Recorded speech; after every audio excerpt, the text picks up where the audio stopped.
Behind closed doors, power moves are made in silence, and tonight, one decision will change two lives forever. If you love dramatic stories with emotional depth, and tell me, would you have made the same choice? Let's dive in. The summer heat in Chicago hit 104 degrees that afternoon, the kind of heat that melts asphalt and warps judgment. But Damien Corsetti didn't feel it. Not yet, because he was sitting inside his black Rolls-Royce Cullinan, with the AC blowing cold enough to freeze a dead man's conscience, driving down the private road toward his estate, after 3 weeks in Sicily, where he'd just closed a weapons deal worth more money than most people would see in 10 lifetimes. And all he could think about was his kids. Connor, 4 years old with his dead mother's eyes, and Lily, barely 3, who still slept clutching a stuffed bear that smelled like a woman who'd been in the ground for nearly 3 years now, and Damien, the man who controlled half of Chicago's underworld, the man whose name made judges stutter and cops look the other way, this man who hadn't flinched when a rival pressed a gun to his temple in Palermo last Tuesday. He was gripping the steering wheel with a guilt so heavy it could have sunk the car, because he knew, God he knew, that he'd been choosing empire over bedtime stories, choosing blood money over birthday candles, and every video call with his fiancée Monica had been a little too perfect, a little too polished, her smile a little too rehearsed when she'd say, "Everything's wonderful, baby. The kids are happy. The house is spotless. Don't worry about a thing." And he'd believed her, because he needed to believe someone in his life wasn't lying to him. But then the iron gate didn't open, and that gate had never failed. Not once in 5 years. It was synced to his license plate. It was supposed to swing wide before he even got close. But it just sat there, black and shut like a sealed coffin. And there were no guards, no housekeeper, no Monica waiting on the porch with his whiskey. Just silence. The wrong kind of silence. The kind that crawled under your skin and whispered that something had gone very, very wrong. And that's when he saw it. A pale blue smudge on the hot stone in front of the gate. Just a shape at first. A trick of the heat, maybe. But then, the shape had arms, had legs, had a face pressed against the ground, and behind that shape stood two tiny figures, holding each other like the world had already ended, and nobody had told them they were allowed to cry out loud anymore. And Damien Corsetti, the most dangerous man in the Midwest, felt his blood turn to ice in the middle of a 100-degree day. Now, if this story's already got your heart pounding, share it with someone who needs a good story tonight or miss what comes next. Now let's go back to that moment when Damien killed the engine, stepped out into the blazing heat, and realized that the two tiny figures standing behind the woman's body were his own children, and they weren't running toward him, they were backing away, because his 4-year-old son had just raised both hands and whispered, "Please don't hurt us. We'll be quiet. We promise." Damien ran before his mind could even issue the order to his legs, the instinct of a man who'd survived 20 years in the underworld, driving him as his hand shot to his waist for his Beretta, but his fingers found only the cold leather of his belt, because the gun was stashed in the hidden compartment under the driver's seat, and the absence of it made him feel exposed for the first time in so many years, not out of fear, but because he didn't know who the enemy was here, didn't know what he was walking into, only knew his child was standing in 100-degree heat, with the eyes of small animals that have been hit too many times to tell which hand is meant to soothe and which hand is meant to strike. The knees of his tailored suit trousers met the blistering stone as he dropped beside the woman lying motionless. And from this close, the scene was 10 times worse than what he'd seen from the car. Emmy Dawson, the nanny he'd met exactly once at an interview 3 weeks ago, lay face down on the rock, her pale blue uniform with its white collar now yellowed with sweat and dust, her black hair tangled and stuck to her forehead, her lips cracked and chalky, as if every drop of water in her body had been wrung out days earlier. Her skin was flushed and peeling across her shoulders and arms, sunburned so badly Damien could feel the heat radiating off her when he set a hand on her shoulder. But what made his stomach clamp tight were her hands. Emmy wore yellow rubber gloves, the cheap kind sold at the dollar store, and when Damien carefully peeled one glove back, the metallic stink of old blood and the sharp bite of cleaning chemicals hit him at the same time. The skin of her palm, no longer skin at all but raw red flesh, ulcerated, blistered, split open, wounds layered over wounds, as if she'd plunged her hands into acid every day for weeks, with nothing protecting her except those useless thin gloves. Damien pressed 2 fingers to Emmy's neck to find her pulse. It was there but weak, fast, irregular. fluttering under the skin like a bird trying to escape a chest that was about to stop working. And he knew if she stayed in this sun one more hour, that pulse would quit. He gently rolled her onto her back, cradling her head in his palm, and that was when Emmy opened her eyes. There was no relief in them, no recognition, only a primal terror flaring up like fire as her pupils blew wide and her body jerked violently, trying to wrench free of his hands, her mouth opening. And what came out wasn't a cry for help, but a plea programmed by weeks of terror. "I'm up, ma'am. I'm sorry. I'm getting up. Don't fire me. I need this job. Please don't hurt the kids. I'll finish cleaning. I swear I'll finish cleaning." She didn't see Damien. She was seeing Monica. A brain fevered and dehydrated had pushed her into delirium where the real nightmare and hallucination blended into one. And in that world there was only one face to fear, only one shadow that always stood over her, looking down with eyes like ice. Damien gripped her shoulders, dropped his voice to almost a whisper. "Emmy, look at me. I'm Damien Corsetti. I'm Connor and Lily's father. Nobody's firing you. Nobody's hurting the kids. You're safe now." He had to say it again and again, 4 times, 5 times, until her eyes slowly focused, until her pupils tightened, and awareness returned like a candle being lit in a dark room. And when Emmy realized the face holding her up was her employer's and not her tormentors, she didn't sigh with relief. She cried, a sob bursting from deep in her chest, as if someone had just shattered the last dam, holding back all the pain and despair she'd swallowed for the past 3 weeks. "Mr. Corsetti, you're back. You're really back. She said you were dead. She said you were killed overseas and you'd never come home. She said we were abandoned." Damien felt every word like a bullet fired point blank into his chest, but he didn't have time to sink into shock, because his eyes had just caught something that made rage start boiling up from the pit of his stomach like dynamite. On Emmy's left wrist, just above where her pulse beat, there was a dark bruise shaped like 5 fingers, stamped clearly into her skin. Not a man's fingers because they were too small and too slender, but a woman's, and at the edge of each bruise were 4 deep red scratches, where long nails had raked into flesh. The kind of nails done meticulously at a nail salon, the kind of nails Damien paid for Monica to get every week. And he knew, in that instant he knew, the monster who'd done all this wasn't an enemy outside, wasn't a rival gang, but the woman he'd brought into his own home and entrusted with the most precious thing he had in this world. Damien sprang to his feet and ran back toward the Rolls-Royce with the legs of a man racing death, because he knew every second Emmy and the kids stayed under this sun was another second their bodies were shutting down one function at a time.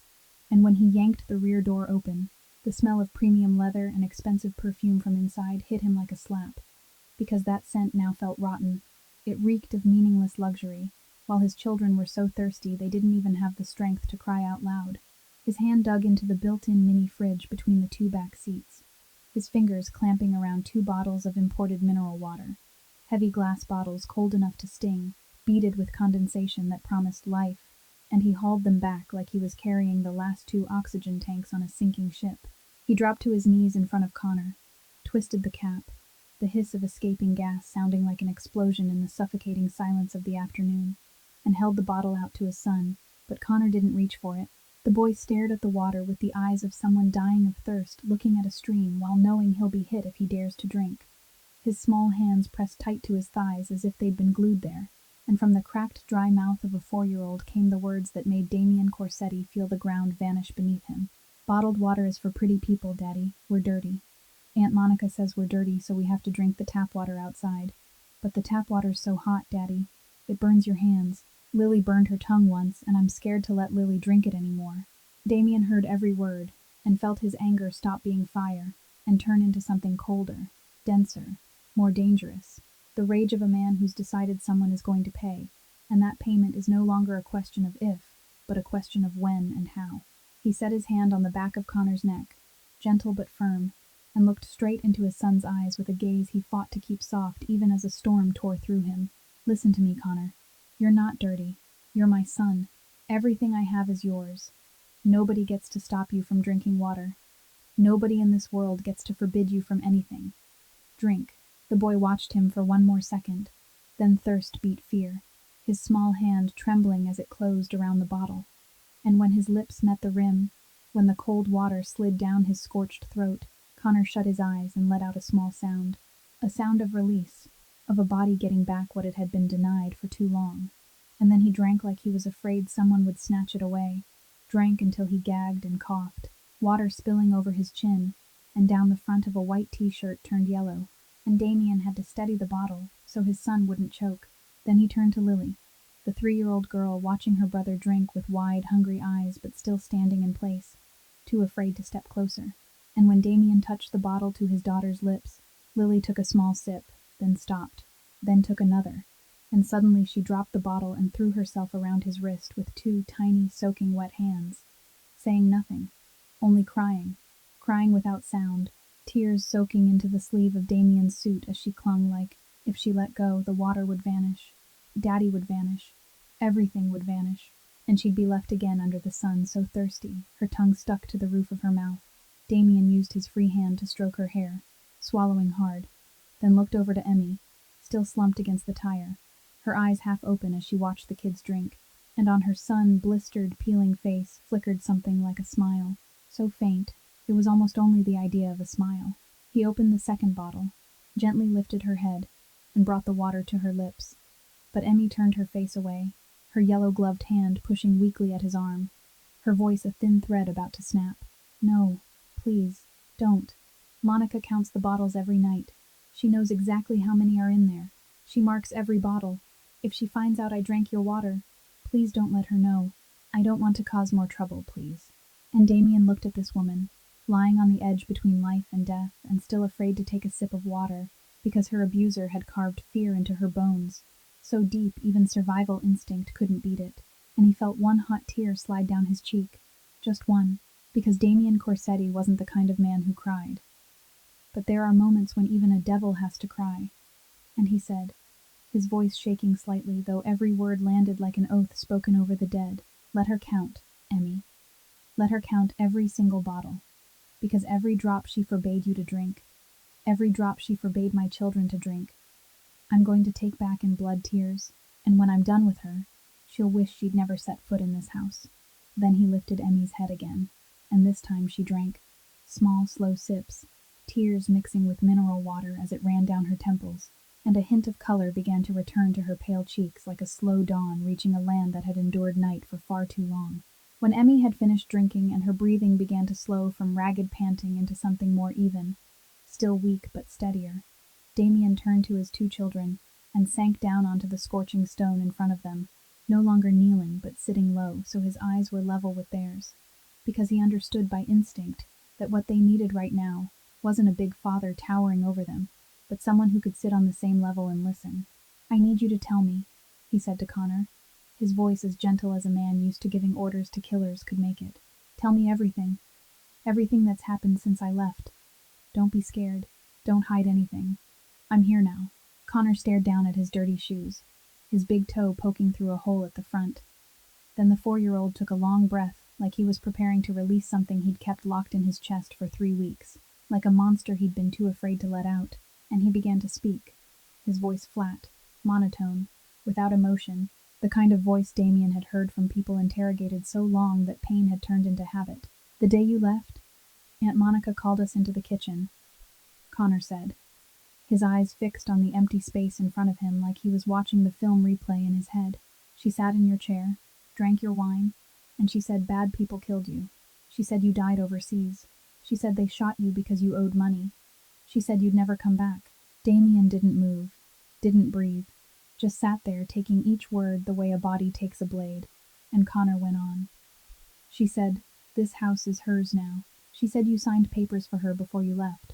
She said if we didn't listen, she'd call people to take us and put us in an orphanage. She said in an orphanage kids get locked in dark rooms and nobody feeds them.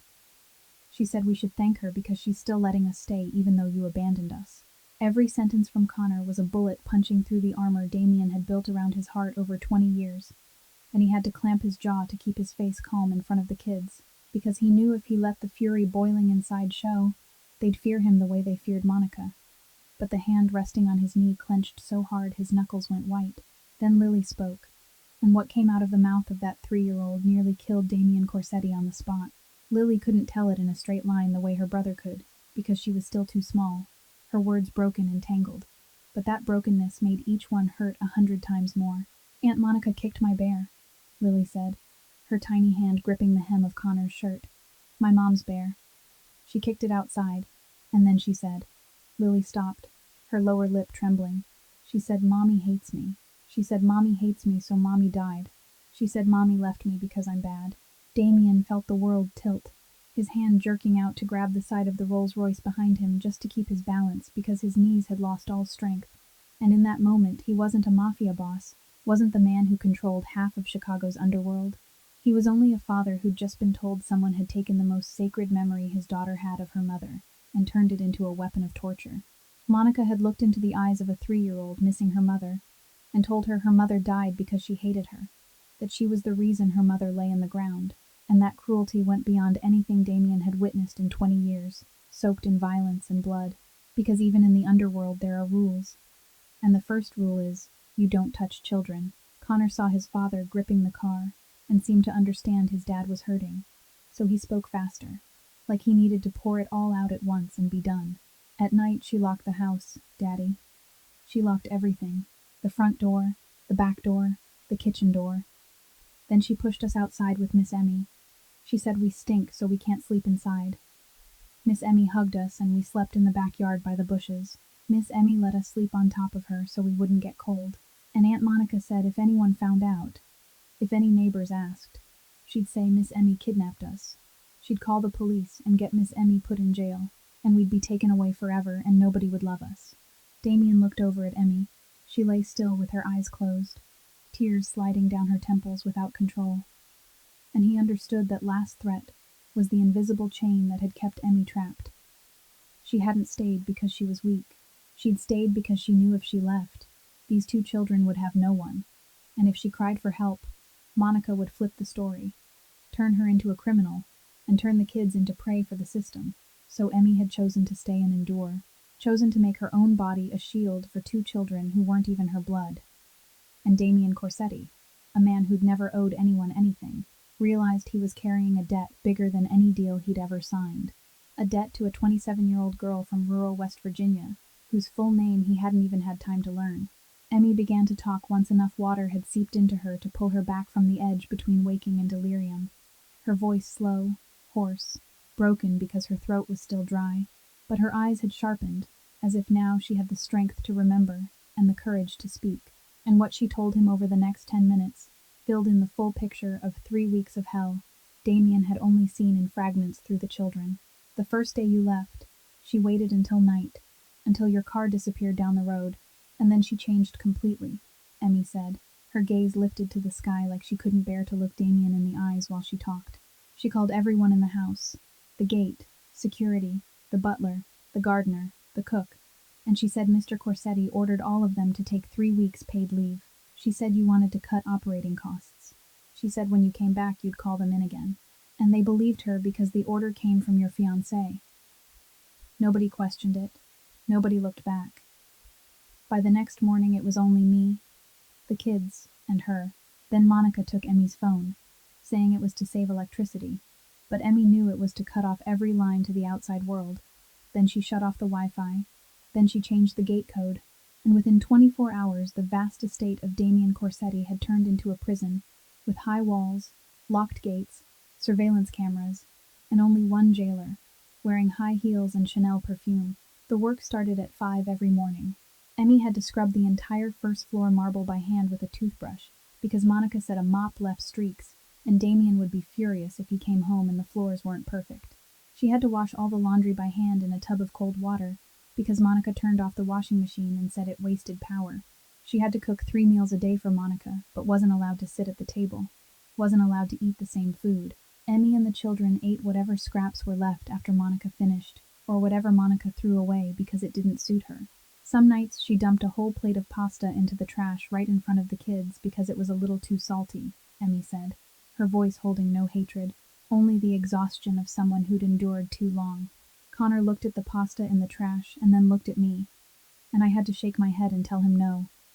But when Monica went to bed, I took that plate out, washed it again, and split it between the kids. It was the only meal with meat they got that week. Then Emmy told him about the stormy night, and Damien listened with both fists clenched so hard his nails cut into his palms until they bled. That night, Chicago was hit with pounding rain and thunder. The temperature dropped, and cold wind sliced through the kids' thin clothes. Lily cried from the cold and from fear of the thunder.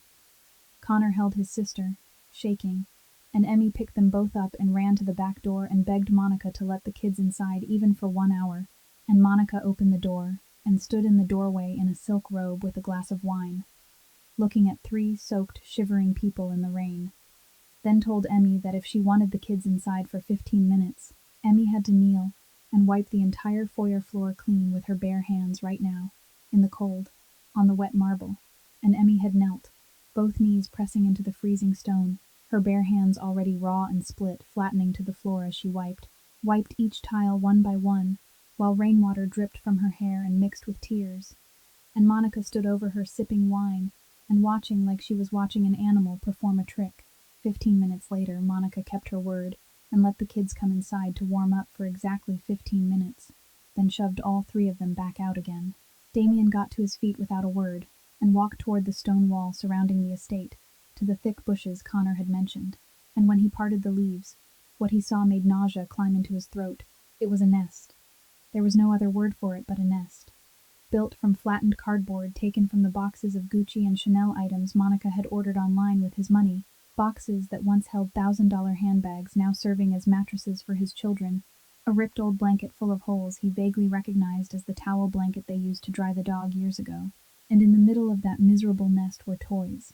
Not the expensive ones he'd bought, but toys made from trash. A little car shaped from a plastic bottle with caps for wheels, a doll made from scraps of fabric tied with string.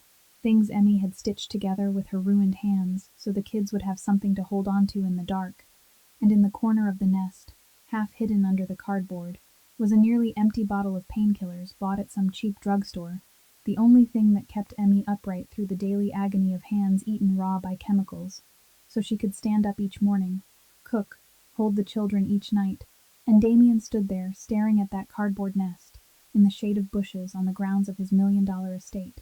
And he understood his wealth hadn't protected anyone, that every dollar he'd earned in blood and darkness had built a fortress only to trap the people he loved most inside hell. Damien was still standing in front of the cardboard nest with his back to the private drive when that sound tore the afternoon apart. The distinctive roar of a flat-six engine he recognized instantly because he'd signed the check himself for that red Porsche as Monica's birthday gift 6 months ago, and it was the children's reaction that made him want to rip the world apart with his bare hands. Because before the car even got close, before his eyes could catch the flash of red through the trees, Connor and Lily had already shrunk in on themselves like 2 small animals hearing gunfire, a conditioned reflex, their bodies reacting before their minds could, Lily burying her face into Emmy's side as she lay there, Connor clamping his sister's hand and yanking her tight against him, both of them trembling not from cold but from a fear trained into them for 3 weeks until it had become part of their bodies like breath and heartbeat. Connor turned to Damien, his eyes wild, and whispered with the urgent voice of a child who'd learned survival depends on becoming invisible. "Dad, hide. Hurry. She's coming. If she sees you here, she'll be so mad. She'll punish us. Hide, Dad." Damien looked at his 4-year-old son, begging him to hide from a woman his own father had brought into their home, and that look shut the lid on the last trace of feeling he'd had left for Monica Ashford. He didn't hide. He dropped down beside Emmy and the kids, turning his back toward the driveway, lowering his head so his face was shadowed by messy hair, the white dress shirt now smeared with blood and dirt, making him look no different from a homeless man sitting among the desperate at the gate. And he wanted it that way. He wanted Monica not to recognize him. He wanted to see the real monster behind the mask she wore whenever she stood in front of him. He wanted to hear the real voice, see the real eyes, and let that monster hang itself with its own rope. The red Porsche swung around the last bend of the private road and braked hard at the gate beside the Rolls-Royce that Monica either didn't notice or didn't care to notice, reggaeton thumping from inside as the door opened, that sound so brutally wrong against the misery at the gate. And Monica Ashford stepped out like she was walking a red carpet, a cream silk dress hugging her body, Chanel sunglasses cutting across half her face, an Hermes bag tucked under her arm, blonde hair curled in perfect waves, fresh nails long and sharp painted red, and she was laughing, giggling into her phone with the laugh of someone who had no idea her world was about to collapse. "Oh my God, girl, that private spa on the Gold Coast was insane. My skin's smooth like a baby. And then I popped into Cartier and bought myself a ring as a little gift. You have to treat yourself because nobody else is going to. Hee hee. Hold on. I've got to hang up. There's some trash piled up in front of my gate again. That nanny is probably putting on another show. Call you back later. Moi. She ended the call, slid her Chanel sunglasses down the bridge of her nose, and her ice blue eyes swept over the scene at the gate with the gaze of someone looking at garbage, not people, seeing no suffering, no dehydration, no too thin, trembling children, only the mess on her property. For God's sake, this again, Monica shouted, her voice sharp as a knife slicing through the afternoon air. Rosario, or Emmy, or whatever your name is, can you explain to me why I leave for 3 hours and come back to find you playing dead out here? I pay you to clean floors, not to take a nap at my gate like some stray cat. Then Monica's eyes snapped to the kids. And these two feral animals. Look at you. Dirty as dogs. How many times have I told you not to come to the gate? Want me to call the neighbors' Dobermans over here so they can teach you a little lesson about discipline? Connor tightened his grip on Lily's hand, neither of them daring to breathe too loud, and Damien sat there with his back still to Monica, taking in every word as if he were recording evidence. Then Monica saw him, or saw the filthy back of his shirt, and her voice shifted from anger to contempt. And who the hell is this? Your country boyfriend, or some drunk brother crawling out of some hole to beg for food? I'm counting to 3. If he doesn't get off my property, I'm calling the cops. And you know who the cops around here listen to. Get out. All of you get out. This is my house. Monica was still screaming at the silent back of the strange man when her eyes, trained to hunt for designer labels, caught a glint that didn't belong. At Lily's feet, half hidden behind the child's filthy dress, lay a bottle of mineral water, not the ordinary kind from a supermarket, but a heavy, cylindrical glass bottle with a silver label. Monica knew better than anyone because she counted them every night. The Norwegian mineral water Damien kept only in the car's fridge, and in his office, the water she'd come to see as hers because everything that belonged to Damien she now claimed as hers. And the moment she realized that bottle was lying at the feet of the child she called Vermin, the last scraps of civilized pretense peeled off Monica's face like paint blistering in fire. What is that? Monica shrieked, her voice jumping an octave as control snapped, her red lacquered fingers stabbing toward the bottle like it was criminal evidence. That's my water. Who said you could touch my water? That water is $50 a bottle. $50. It's for people, not for vermin. And before anyone could react, Monica lunged, not walking but charging, her bright red heels slamming the stone like war drums, and she swung her leg and kicked the bottle with the full force of petty fury, the Italian leather toe of a shoe worth more than $1,000 smashing into glass and into the tiny hand Lily had curled around the bottle beside her. The kick so hard the bottle flew and struck the stone wall and exploded into 100 shards, the crack of shattering glass ringing out like a gunshot in the silent afternoon. But that sound was instantly swallowed by Lily's scream, a lung-tearing scream from a 3-year-old as pain shot through her small fingers crushed between heel and glass.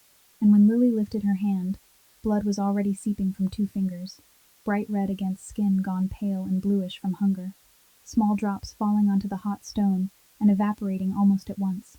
Connor cried out, "Lily," and grabbed his sister's hand, his eyes turning on Monica with a look no 4-year-old should ever have. The look of pure hatred, but he didn't dare say anything, because 3 weeks had taught him opening his mouth only made everything worse. Monica didn't stop. The rage of having her property violated turned her into something no longer human. She spun toward the man who was still sitting there with his back turned, still not reacting even to the child's crying, and that silence enraged her more than any answer could have. "And you deaf-mute piece of shit," Monica roared, then drove a kick into the middle of his back, the heel biting into his lower spine, not hard enough to injure but hard enough to deliver contempt, the kind of kick people use to shoo a stray dog off a walkway. Then she grabbed the shoulder of his filthy shirt and yanked. "Turn around and look at me when I'm talking. Trash. Who the hell do you think you are, sitting on my property?" And the man turned, not because Monica yanked him, not because he was afraid. He rose on his own, slow, each part of him unfolding like a predator waking, knees lifting off stone, back straightening inch by inch, shoulders widening, his shadow growing and growing across the ground until it swallowed Monica's. 6'5", standing over her with the late afternoon sun pouring straight onto his face. And that face was dirty, a dried streak of tears along his cheek, Emmy's blood smeared across the collar and chest of his white shirt, dust on his forehead, but those black eyes were clean. Clean in a way that was terrifying. Clear as a frozen lake with a monster waiting under the ice. And his right hand was still clenched into a fist, the white gold signet ring engraved with the capital C of the Corsetti family flashing in the light. The ring Monica had seen every day for 2 years. The ring she'd kissed, and called our symbol of power, and on his left cheek, the faint crescent scar glinted. The souvenir from a street war 20 years ago that she'd once traced with her finger and said, made him look sexy. Monica froze in the truest sense, every part of her body stopping at once. Feet dead on her heels, hands still lifted in the air from yanking his shirt, mouth open but no sound coming out, only a small sharp breath like the air had been sucked from the room. And in her ice-blue eyes there was only one thing reflected now. Damien Corsetti, looking down at her. And in his black gaze there was no hot anger, no shouting, no chaotic emotion, only the stillness of a sentence already passed. The look men recognized the moment they sat across from Damien in a locked room and called by one name only, the last look. 3 seconds passed in absolute silence. And in those 3 seconds Damien watched Monica's mind spin behind, eyes gone wide with fear. Watched her cycle through options like a cornered rat whipping its head from one dead end to the next, searching for a way out. And the first mask fell when Monica chose tears. Damien, she stammered, lifting a hand to cover her mouth, forcing moisture into eyes Damien knew were bone dry behind the performance. Oh my God, baby. I didn't recognize you. Look at you. You're so dirty. You look like a homeless man. I panicked. I thought some stranger broke in. You know this area isn't safe. I was just protecting the house for you. I was so scared I overreacted. You understand, right? Damien didn't move, didn't nod, didn't shake his head. He only stood there, watching her with the eyes of a man sitting through a bad play, where the lead actress doesn't know the audience has already read the script. And his silence told Monica the tears weren't working, so she slid into the second mask, blame. Babe, I have to tell you the truth. Monica lowered her voice, her gaze flicking to Emmy slumped against the tire before snapping back to Damien with a grave expression like she was about to reveal a national secret. That girl isn't good. I looked into her. I have proof. She's Franco Bellini's. Franco planted her in our house to destroy you from the inside. She pretended to be sweet, to get close to the kids, to get information. Everything I did was to protect Connor and Lily. I sent the staff away because I didn't know who was a spy. I locked the gates because I was afraid Franco would send people in.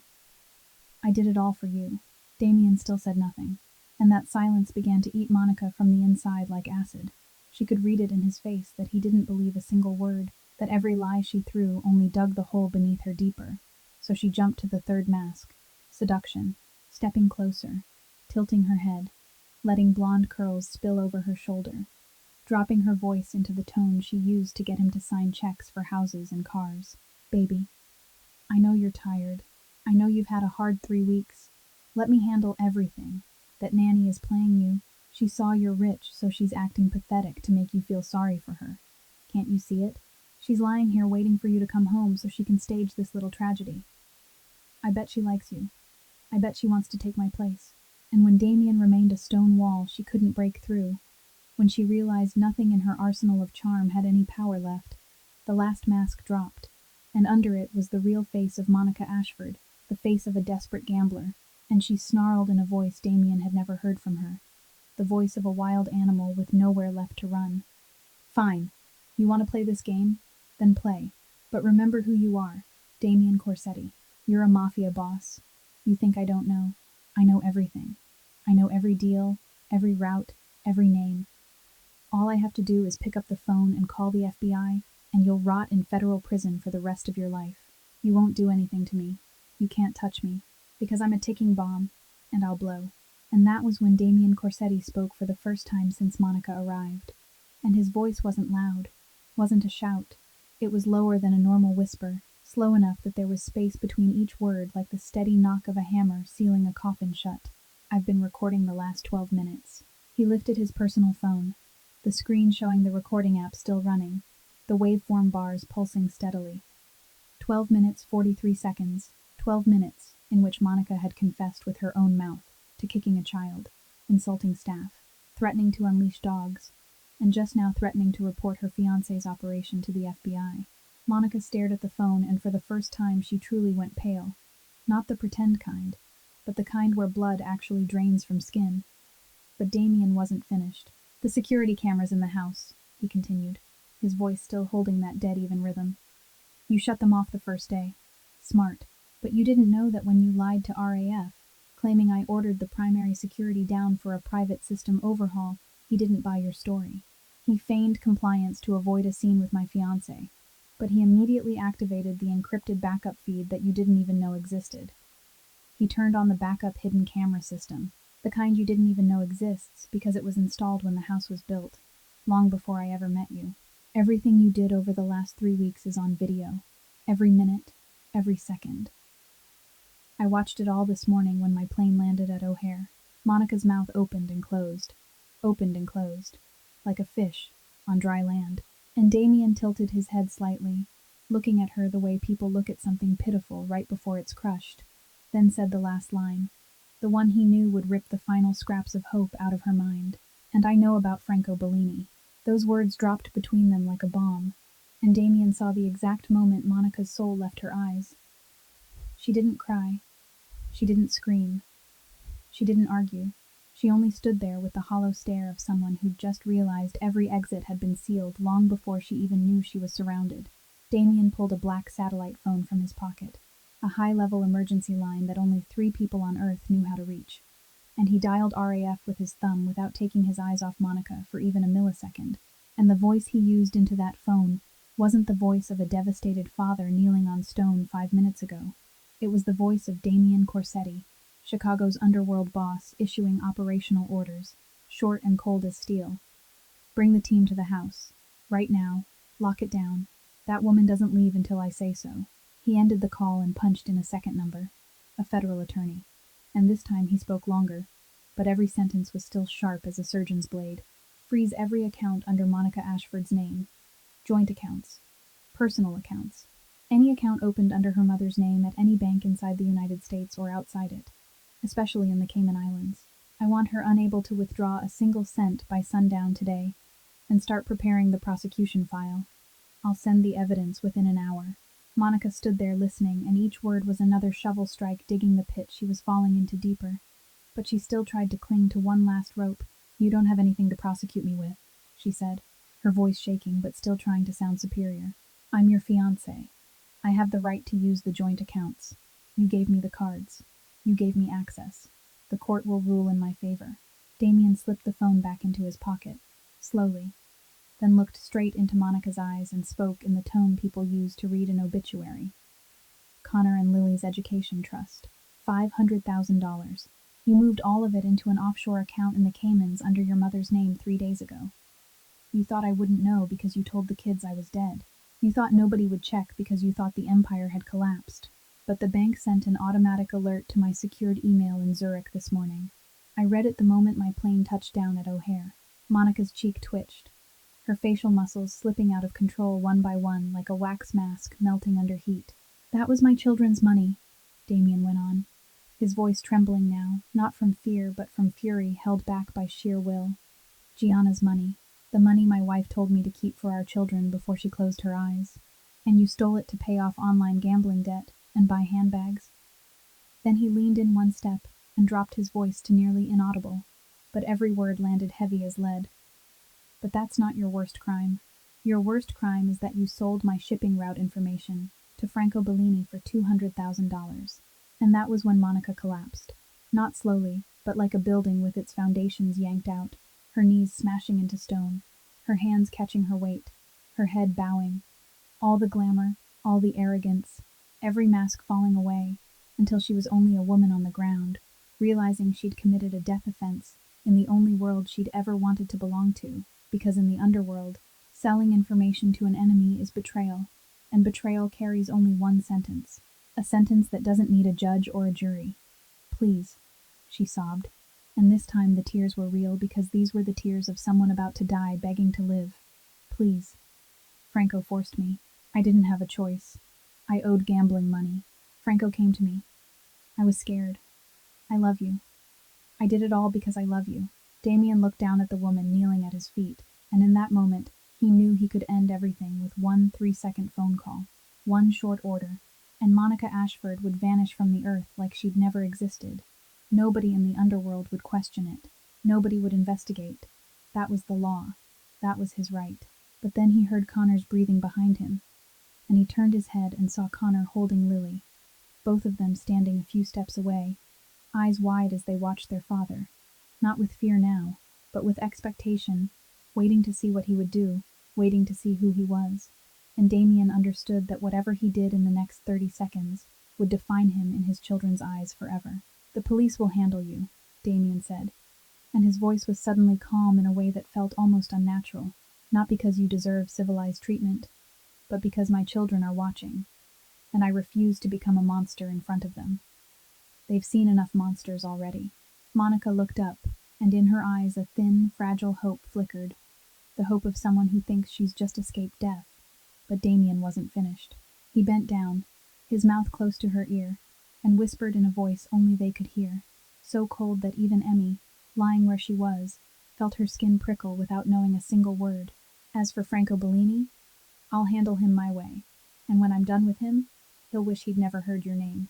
Damien straightened, leaving Monica kneeling on the stone, turned his back, and walked toward his children, and far away, very far away, on the road leading into the estate, the sound of multiple engines racing in together began to throb through the afternoon air.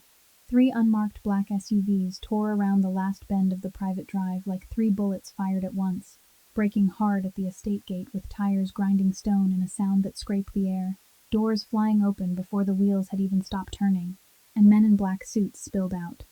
Not police, no badges, only cold eyes and trained hands held close to their hips where weapons hid beneath fabric. Raph's team had arrived, and they moved with the precision of a military machine already programmed. Raph stepped out of the first vehicle, 40 years old, tall, his face expressionless as if carved from rock, a former special operator with eyes that had seen enough of the world to stop being surprised by anything. But when his gaze swept the scene at the gate, Emmy slumped against the tire, the 2 thin children clinging to each other, Monica on her knees with mascara streaked into 2 black lines down her cheeks. His jaw tightened, and that was the most emotion anyone had ever seen on that face. Raph gave Damien a single nod, a silent apology for not warning him sooner, then turned to his team and signaled with his hand. 2 men locked Monica down from either side, even though she no longer had the strength to run. One took her phone from her hand. Another picked up the Hermes bag from the ground and opened it to search. And when his fingers pulled out a small black USB drive, Raph and Damien exchanged a look, and both understood that drive held the shipping route data Monica had meant to deliver to Franco. Betrayal reduced to something that fit in a palm, and Monica saw it seized, and her face shifted from white to green, because she knew that in the underworld, that USB was a death sentence heavier than anything she'd done to the kids, or to Emmy. 7 minutes later, Cook County Police arrived, 2 cruisers, lights spinning but no sirens, because this was an elite neighborhood where even police noise had to keep manners.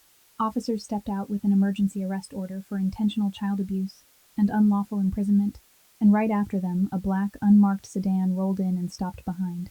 The FBI, 2 federal agents getting out with the hard-set faces of people there to handle interstate financial fraud and international money laundering, and Damien watched the line of forces deploy at his gate, with the expression of a man who'd arranged every piece on the board before the opponent even realized they were playing. Cook County officers approached Monica by procedure, ordered her to stand, hands behind her back, and when the cold steel cuffs clicked around her wrists, that small metallic sound landed in Monica's ears like a coffin lid, slamming shut, her cream silk dress now wrinkled, dusted with grit and smeared with green grass at the knees. Her perfect blonde waves turned into a sweaty tangle stuck to her cheeks, mascara painting 2 black tracks from eyes to chin like fresh scars, all of it, a brutal contrast to the glamorous woman who'd stepped out of the red Porsche 15 minutes earlier. 15 minutes that had been enough to collapse a life built on lies. As the police led Monica past Damien toward the cruiser, she tried to dig in her heels and look at him one last time, and from her mouth came a line so twisted in its mix of arrogance and desperation that both the officers and RAF's men glanced back. "I forgive you, Damien. I forgive you for doing this to me." Damien stood still and listened, and something like a smile flickered at the corner of his mouth. But it wasn't a smile. It was the shape disgust takes when language can't hold it, and he walked slowly to the patrol car, where Monica had been shoved into the back seat behind bullet-resistant glass and steel mesh. He pulled out his personal phone, unlocked the screen, and pressed it face first to the window for Monica to see. On the display was a screenshot of Connor and Lily's education trust, with a balance of 0. The future of a 4-year-old and a 3-year-old turned into a single round number, sitting there like a wound, and Damien lifted one finger and tapped the glass once directly over that 0, then shook his head slowly, saying nothing, because there wasn't a word on earth big enough to carry the contempt he felt for the woman in that car. Then he slid the phone away, turned his back, and walked off. The cruiser started up, tires crunching gravel, rolling slowly out of the estate and carrying Monica Ashford out of the Corsetti family's life. And when the engine sound dwindled and vanished at the far end of the drive, Connor stepped forward into the lane, watched the car disappear behind the trees, then lifted his small hand and gave one faint wave. Not a goodbye, not a greeting, but a farewell, the calm, indifferent farewell of numbness that only a child who's suffered too much can learn.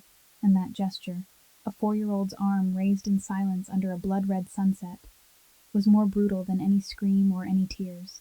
The white ambulance turned into the private drive only minutes after the last patrol car disappeared. Yellow lights flashing, but no siren, and when it stopped at the gate, 2 paramedics jumped out with an orange medical bag and ran straight to where Emmy lay slumped against the Rolls-Royce tire. And from the moment they began their assessment, their professional faces changed. Not panic, because they were trained not to panic, but a sudden gravity in the way they looked at each other, and nodded as if speaking with their eyes that this case was worse than they'd thought.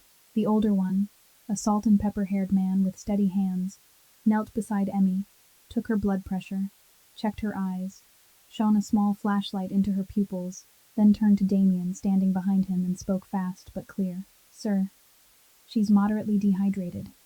Her blood pressure is low. Her heart rate is abnormally high. She has first-degree sunburn across her shoulders and arms, and her hands are severely infected. I'm seeing pus in the wound on her right palm.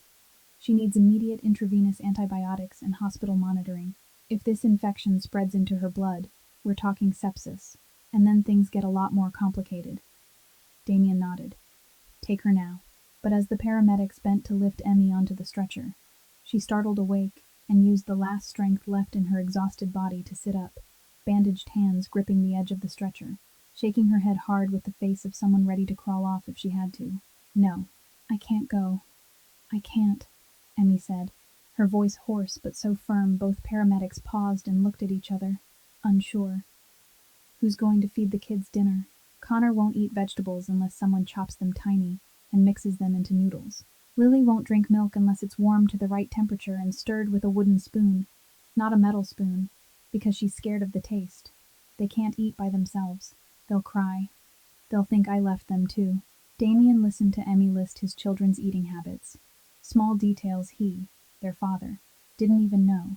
That Lily feared the metallic taste of a spoon. That Connor only ate vegetables when they were chopped and hidden in noodles. And every detail was another proof of who had truly raised his children these past 3 weeks. Not his money, not his power, but the woman on an emergency stretcher, with hands rotting from chemicals, who was still worried about what kind of spoon his child used. He stepped closer, sat on the edge of the stretcher, met Emmy's eyes, and spoke in a voice he'd never used with anyone but his children, a voice with no authority, only honesty. "Emmy, I'm going to feed them dinner myself. I'll chop the vegetables and mix them into noodles for Connor. I'll warm the milk for Lily and stir it with a wooden spoon. I promise. I'm their father. And tonight I'm going to do the job I should have been doing a long time ago. Go to the hospital. Let them treat you. The kids are safe with me." Emmy looked at him, her eyes searching for the telltale signs of a lie on this man's face, because she'd been lied to for 3 weeks until she didn't trust anyone. But in Damien's gaze she found nothing except rough truth and the pain of a father who'd just woken up, and she slowly lay back on the stretcher and let go. But before the paramedics could roll her up into the ambulance, Emmy reached out with her bandaged hand and grabbed Damien's wrist, gripping hard enough that he could feel the heat of fever through the cloth, and she said, her voice small as breath, but every word clear and heavy with the weight of a life pushed down. "I'm scared of one thing, Mr. Corsetti. I'm scared that once I'm gone you'll believe her more than you'll believe me, because she's beautiful, and I'm not. She's rich, and I'm poor. She talks pretty, and I only know how to kneel and scrub floors. Poor people always lose, Mr. Corsetti. I've seen that my whole life. Poor people always lose, even when they're telling the truth.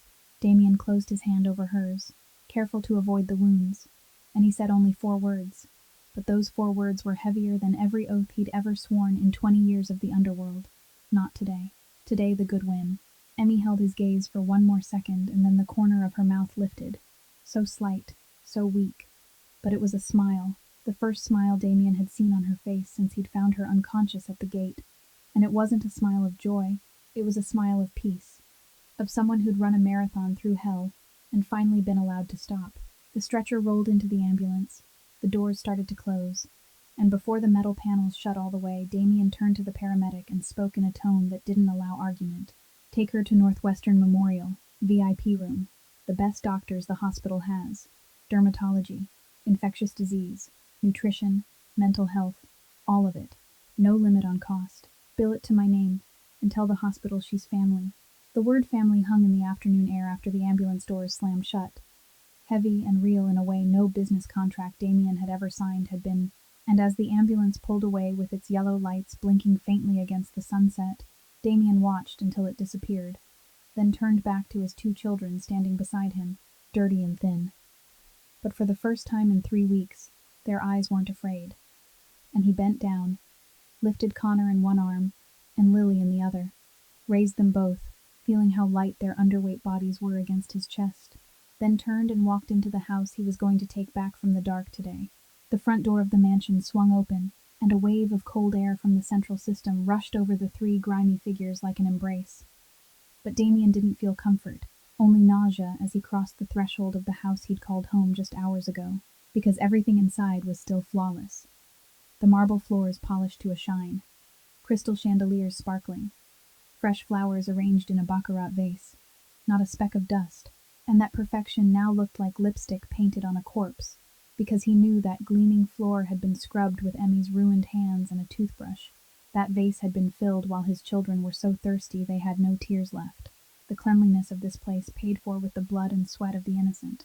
He carried the kids straight into the kitchen, set them on the marble island, opened the refrigerator, and what he saw made him grip the door for support. Shelves packed tight with imported French cheeses, Belgian chocolates in gold boxes, rows of Italian wine, tropical fruit, Wagyu beef, lobster, pastries from the most expensive bakery in Chicago, a fridge that looked like a luxury Whole Foods display, and in Damien's mind rose the image of Connor saying they'd eaten bread, scraps Emmy had dug out of the trash after Monica dumped a whole plate of food. His children eating garbage 20 steps from this refrigerator, 20 steps between abundance and starvation, guarded by a devil wearing a human face. He slammed the fridge shut, turned away, drew a long breath, then opened the pantry searching for something normal his children could eat right now. And his hand landed on a box of mac and cheese, that familiar blue box every American kid knows. And shame crushed him as he realized this was the first time in his life he'd cooked.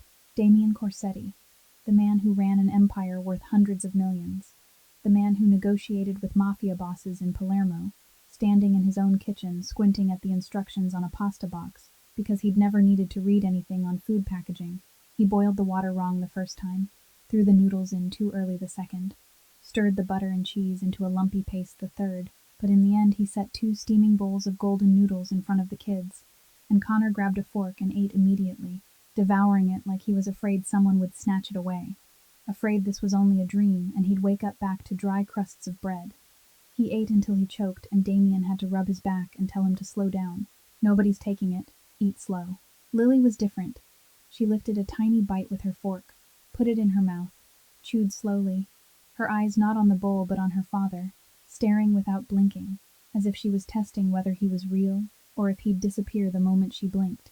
Then she set the fork down, and in the voice of a 3-year-old said something no 3-year-old should ever have to say. Daddy, are you dead?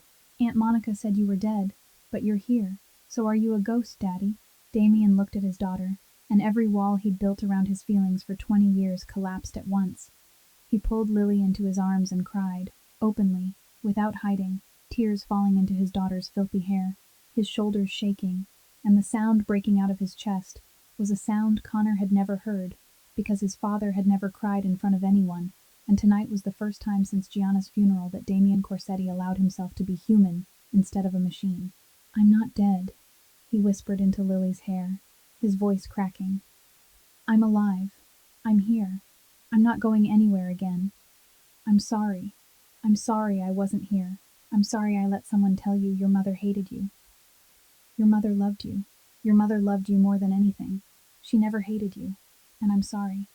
I'm sorry, my babies. He sank to the cold kitchen floor, one arm around Lily, one arm pulling Connor in, and Connor wrapped his arms around his father's neck and spoke in that strangely calm voice of a 4-year-old forced to grow up too soon. It's not your fault, Dad. You're back. Heroes always come at the end of the movie. It's always like that. Damien held both children for a long time on the kitchen floor amid spilled noodles, then carried them upstairs. Not even bathing them because they were too exhausted, laid them on his own king-size bed among the soft pillows. Lily curled on his left, clutching her mother's battered old teddy bear, Connor on his right with one arm draped across Damien's stomach, and in less than 2 minutes they were asleep, sleeping the deep, heavy sleep of children who'd never truly been allowed to sleep, breathing slow and even on the bed they'd been forbidden to step into for 3 weeks. Damien lay between them, eyes wide open in the dark, unable to sleep, his mind spinning between rage and guilt and plans for tomorrow, and the image of Emmy's ruined hands and Lily asking if he was a ghost, and he lay there until the clock on the nightstand read 2 in the morning. Then he picked up his phone and called Northwestern Memorial.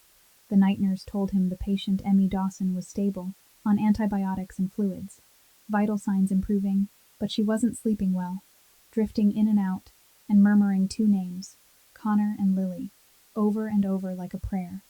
And Damien ended the call, looked at his children sleeping peacefully on either side of him, then closed his eyes. And for the first time in the longest night of his life, he whispered into the dark, "Thank you, Emmy." The next morning, Damien woke up with a stiff neck and an aching back, because he'd lain still all night, afraid to turn and wake the children, Connor's arm still draped across his stomach, and Lily still curled on his left, clutching the teddy bear, both of them sleeping so deeply. Damien had to place his hand on their chests, to feel their breathing before he could believe they were truly all right. And he slipped out of bed, showered fast, pulled on jeans and a black t-shirt instead of a suit, because today he wasn't a mafia boss. Today he was only a father. Then he woke the kids, bathed them in warm water with lavender-scented soap, dressed them in clean clothes, and for the first time in 3 weeks, Connor and Lily looked like children instead of refugees. He drove to Northwestern Memorial with the kids in the back seat, not in the Rolls-Royce but in the Range Rover RAF had left because Damien didn't want them sitting again in the car tied to yesterday's memories. And when the 3 of them stepped into the VIP room on the 12th floor where Emmy was resting, the first thing Damien saw was a bright white room filled with morning sun, Emmy lying in the hospital bed with an IV line in her left arm, and antibiotics running into her right, both hands wrapped in clean white bandages. Her face still red from sunburn, but her eyes clearer now, more alive, and when she saw the 3 figures come through the door, those eyes flared like a flame blown back to life in the dark. Connor didn't wait for permission. He let go of Damien's hand and ran across the room, climbed onto the bed, and hugged Emmy tight. Small arms locked around her neck so hard the IV line trembled, and Emmy hugged him back with bandaged hands, kissed the top of his head and whispered, "There's my little hero. I missed you so much." And Connor buried his face in her neck and cried without sound, the kind of crying he'd learned too well, because for 3 weeks he'd only been allowed to cry silently. Then Lily stepped forward, slower, more timid, standing beside the bed and looking at Emmy with wide eyes. And she did something that made Damien raise a hand over his mouth at the doorway. Lily held out the teddy bear, the old worn bear Gianna had given her before she died. The bear Lily hadn't let go of for a single second since her mother was gone. The bear that was the only thread tying Lily to the memory of her mother's scent and warmth. And she set it on Emmy's stomach, and said in her clear 3-year-old voice, "You can borrow Mommy's bear, Miss Emmy. Mommy said this bear heals all pain. Hold it and you'll stop hurting." Emmy stared at the bear, then at Lily, and tears spilled over. But this time she smiled through them, pulling Lily up onto the bed and wrapping both children into her arms with the teddy bear caught between 4 small hands, and Damien stood at the doorway watching the 3 of them on that hospital bed, feeling his heart break and stitch itself back together at the same time. When the kids had settled beside Emmy watching cartoons on an iPad the nurse brought in, Damien pulled a chair close, and Emmy told him what she hadn't managed to say yesterday, that Monica had threatened that if Emmy ever called the police, Monica would use her influence to frame Emmy for grand larceny and ensure her younger sister, Josie, was taken away by Child Protective Services to be lost in the foster system forever. Emmy had believed it because she'd grown up poor in rural West Virginia, seeing how easily the legal system could be weaponized against those who couldn't afford a defense. Monica had used Emmy's lack of knowledge like a weapon, and it was the most effective weapon of all, because it left no bruises on skin, only bruises in the mind. Then Emmy told him something Damien wasn't ready to hear. She said that every night when the three of them lay in the cardboard nest behind the bushes, when cold wind slipped through the holes in the torn blanket, and insects sang in the dark, she made up fairy tales for the children. Not stories from books, because there were no books, but stories from her own mind, about the strongest king in the whole kingdom. A king who had to travel far away to fight a dragon and protect his land. But the king always found his way home, because he loved his little prince and little princess more than all the treasure in the world. And every night Connor would ask, "Is that king my dad?" And Emmy would say, "Yes, your dad will come back. Your dad always comes back." She said those words every night, even though she believed Damien was dead. She said them because the children needed to hear them to sleep. She lied to them about hope to keep them alive, while she herself had lost all hope. Damien listened and didn't speak. He stood up, laid his hand on Emmy's forehead for a single, gentle second, then walked into the hallway, closed the hospital room door, leaned his back against the white wall, shut his eyes, and stood there a long time, both hands clenched at his sides, chin tilted toward the ceiling. And if anyone had passed down that corridor then, they would have seen Damien Corsetti motionless like a statue with 2 tears sliding slowly down his cheeks that he didn't bother to wipe away. Then he pulled out his phone and called RAF, his voice calm again, but steel under the calm. "Set up security for Emmy Dawson. VIP room, 12th floor, Northwestern Memorial, 24/7. 2 men per shift. Nobody enters her room unless their name is on the list. I approve. Nobody touches her. No reporters. No police. Nobody. She's my family. And you protect her like you protect my children." 3 days later, at 11 o'clock at night, a single black SUV stopped in front of an abandoned warehouse in the industrial stretch of Chicago's South Side, where the streetlights had been dead for years and the security cameras had already been disabled long ago. Damien stepped out wearing a black high-collar coat. RAF got out on the other side. Behind them, 2 more SUVs rolled in and blocked both ends of the alley, RAF's team fanning into the darkness like walking shadows. Inside the warehouse, beneath dying fluorescent lights that flickered with a sickly pulse, Franco Bellini was already seated on a wooden chair in the center of the room, not by choice, but because 2 of Raf's men had met him at his usual restaurant 40 minutes earlier and invited him here in the kind of invitation nobody refuses. Franco was 45, salt and pepper hair, his face hollowed out by years in the underworld that had eaten him from the inside. And when Damien entered through the steel door, Franco looked up, and in Franco's eyes Damien saw what he wanted to see, understanding. Franco knew exactly why he was here. Damien didn't sit. He stood in front of Franco, pulled a USB drive from his coat pocket, and held it under the light, the twin of the one RAF had taken from Monica's handbag. Then he produced 3 printed photos, screenshots of messages between Monica and Franco, the transfer of $200,000, and a map of the shipping route marked by hand that Monica had copied from documents in Damien's office. And he placed it all on Franco's knee without a single word, letting the evidence speak for itself. Franco stared down at the pile, looked up at Damien's face, then looked down again, and he started talking, voice shaking, fast, chaotic, telling Corsetti to listen and let him explain, claiming the girl had come to him on her own, claiming he didn't know she was Corsetti's fiancée, claiming she said she had information to sell, insisting he was only the buyer, insisting everyone in their world buys information, insisting it was business and not personal. Damien let Franco talk, let him thrash in the net of his own words. And when Franco ran out of air, and the room fell into silence with only the fluorescent buzz filling the space, Damien spoke once, and only once, his voice not loud, not angry, flat as a frozen lake, saying that Franco had used his daughter as a pawn, that his 3-year-old girl had been turned into a tool by Franco's people, and in any world that carries only one price. Franco opened his mouth to say more, but Damien had already turned away, gave RAF a single nod, and walked out of the warehouse, the steel door slamming behind him with a weight that sounded like the final sentence of a trial that didn't need a jury. Outside, the Chicago night air was cold and sharp. Damien leaned against the vehicle, pulled out a cigarette, lit it, drew in a long breath, and tipped his head up to the sky. No stars, the city's light having swallowed them all, only a vast, empty blackness, and he stood there until the cigarette burned down in silence, not needing to hear what was happening inside the warehouse because he already knew, and the reader already knew, and nobody needed to say anything more. 3 months passed, and autumn fell over Chicago like nature's apology for the brutal summer that came before it. Yellow and red maple leaves drifted slowly across the Corsetti estate, spinning in a mild breeze before settling onto the bright green lawn where, 3 months ago, there had been only scorching stone and dried blood, and if someone had stood at this house on that day of hell and came back now, they would think they'd gotten the address wrong because it wasn't the same place anymore. The black iron gate stayed open during the day now, no longer locked tight like a prison, and from the street you could hear children's laughter carrying from the backyard, the kind of sound the stone walls of this mansion had forgotten a long time ago. Inside, everything Monica had ever touched was gone. Damien had it cleared out the first night after she was arrested. Every cold painting on the walls, every lifeless crystal vase, every decoration Monica chose to parade wealth, all of it removed, replaced with warm, wooden, framed family photos. Connor and Lily's messy drawings hung in the living room like the most expensive art in the world. Soft rugs laid over marble so the kids could roll around without getting chilled. And toys everywhere.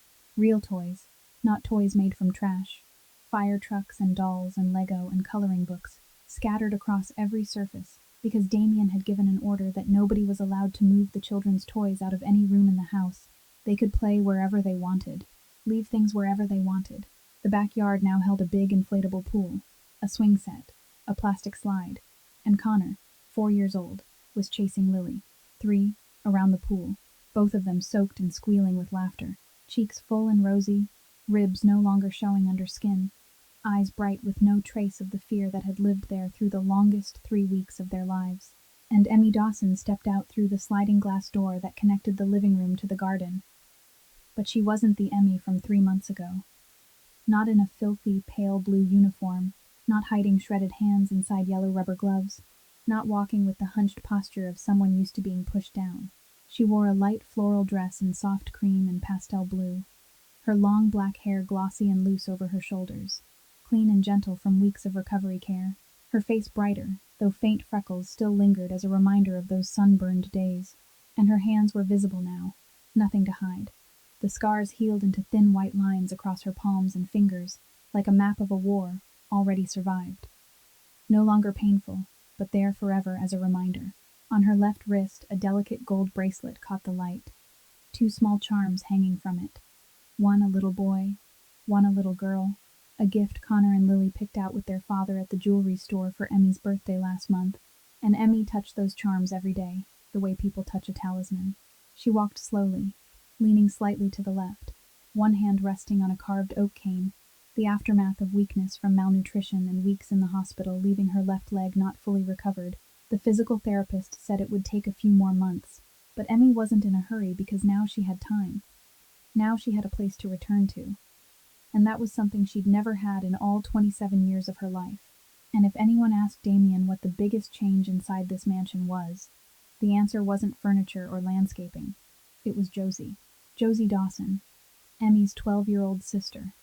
A thin girl with brown hair and big eyes who, 3 months ago, had been sleeping on a bunk bed in a Louisville shelter, with a thin pillow and a shared blanket, now sat at the Corsetti kitchen table, doing homework from the best private school in Chicago, her pencil moving steadily over the page, and every so often she would glance out toward the yard where her sister was laughing with the kids, then smile and return to her work as if she needed to check again and again that it was still real.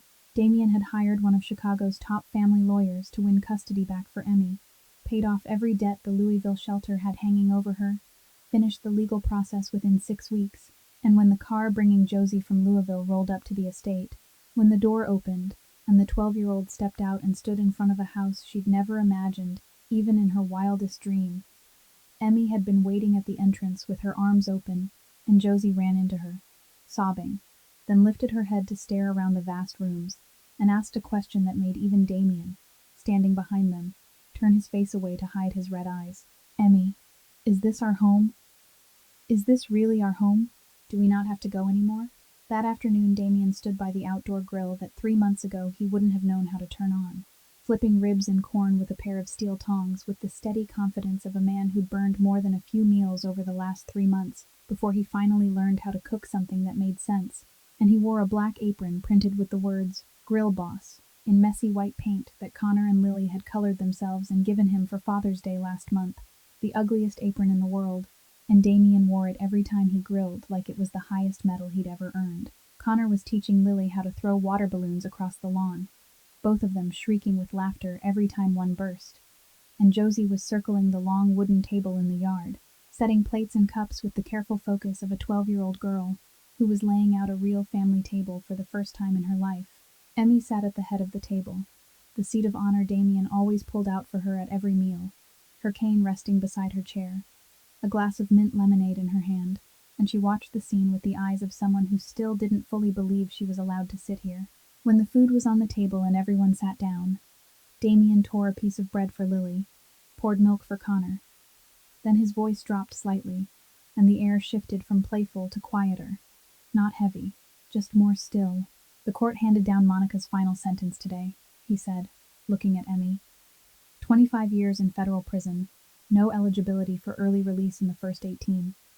Intentional child abuse, large-scale financial fraud, unlawful imprisonment, conspiracy with a criminal organization, all assets forfeited. Her mother is under separate investigation for aiding money laundering through Cayman accounts. The kids didn't understand every word, but Connor stopped eating and looked at his father and asked, She's not coming back, right, Dad? And Damien shook his head once, firm. Never. Connor nodded and went back to eating like that was all he needed to hear. Emmy stayed quiet for a long moment, her fingers turning the gold bracelet with the 2 charms on her wrist. Then she spoke, her voice soft and calm enough. Damien had to lean closer to catch it.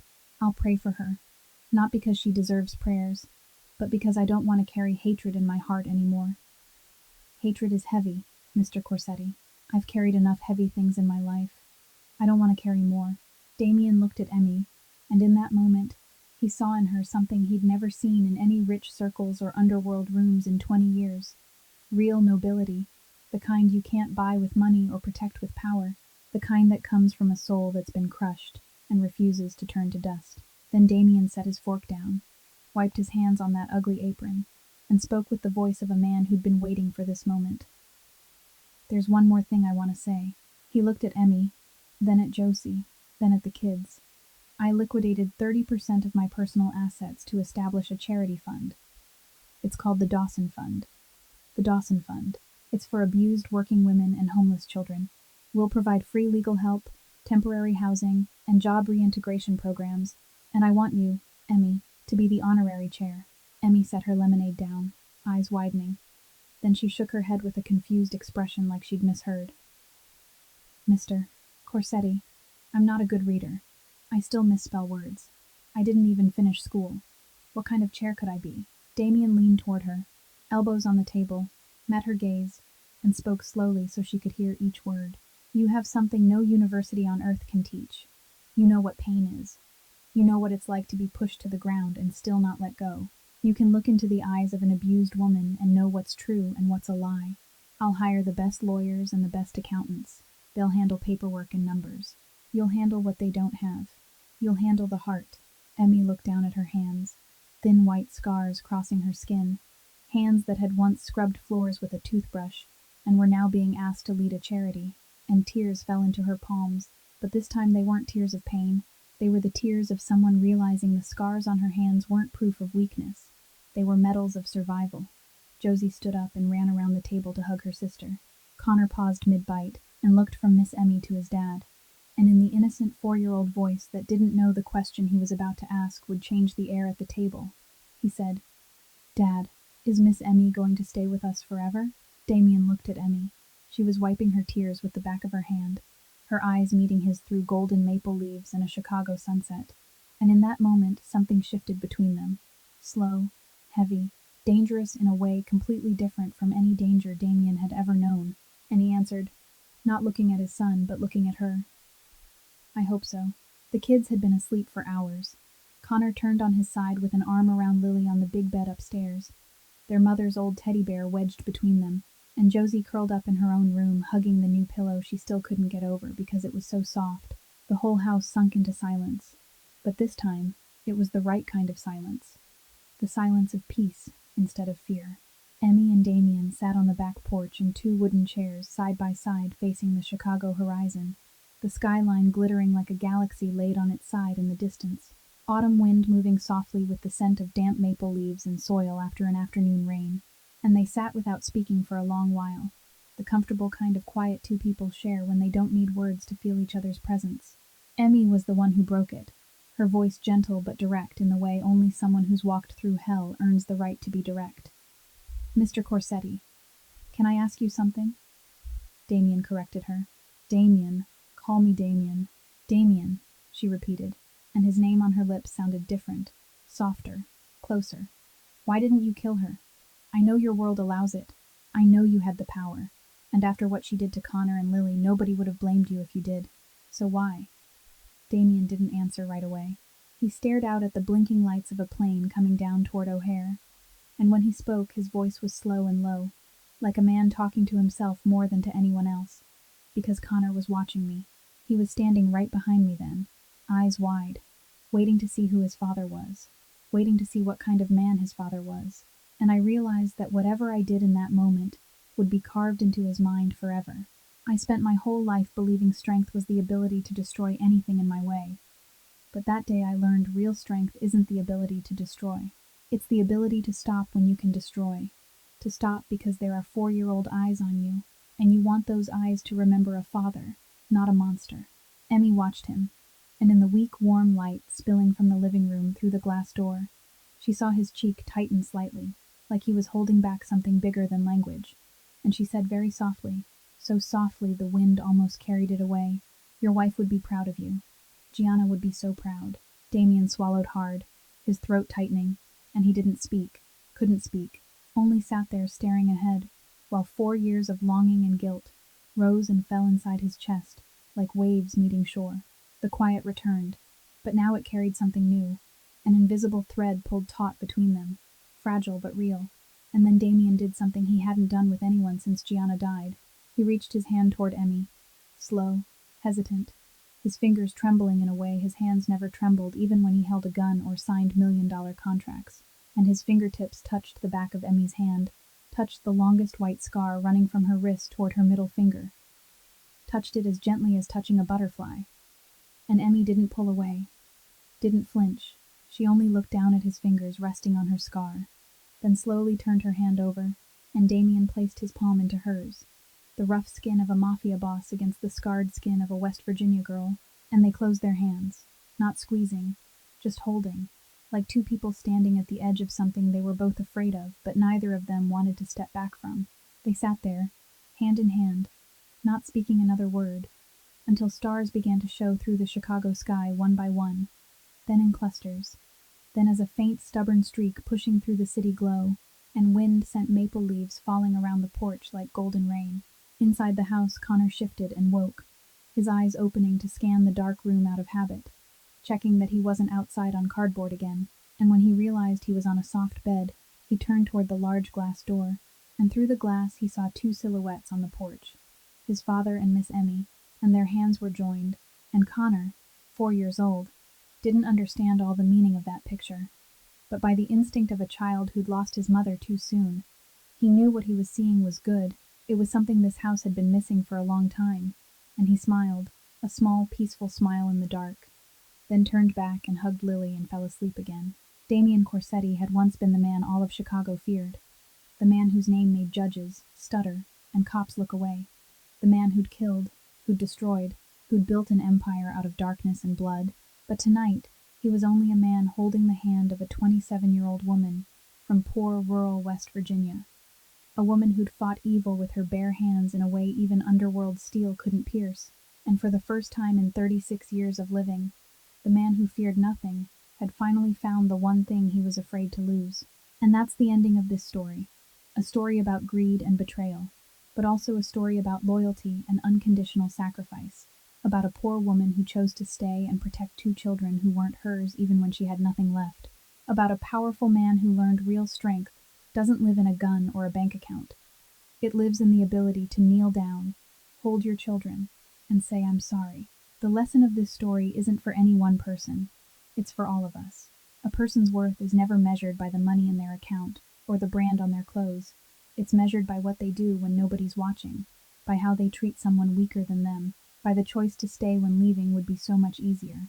If this story touched your heart, if you felt something in your chest hearing about Emmy scrubbing floors on her knees to buy 15 minutes of warmth for the children, or hearing Lily ask if her father was a ghost, share this video with someone you think needs to hear it today. It's new stories every day. I'd love to know how this story made you feel. Did it connect to anything in your real life? Which character moved you the most? Wishing everyone watching good health, a happy life, and peace every day.